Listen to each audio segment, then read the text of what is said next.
Allora, con il segretario regionale di FICTEM CGIL del Veneto, Michele Corso, segretario, oggi sciopero con una buona adesione in tutte le province del Veneto per questo settore elettrico e gas.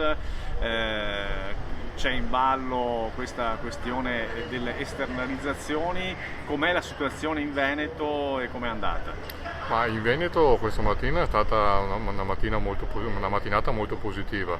Abbiamo fatto i presidi in tutte le province della nostra regione, presidi che sono andati bene, ma oltre ai presidi il dato di adesione allo sciopero di queste aziende è un dato confortante, nel senso che è un dato che supera l'80%. Questo significa che a maggior ragione è la dimostrazione plastica che questa norma è sbagliata, che va cambiata perché mette in discussione non solamente aziende essenziali per la ripresa del nostro paese, ma mette in discussione posti di lavoro e quindi destini di famiglie, di lavoratori e di lavoratrici.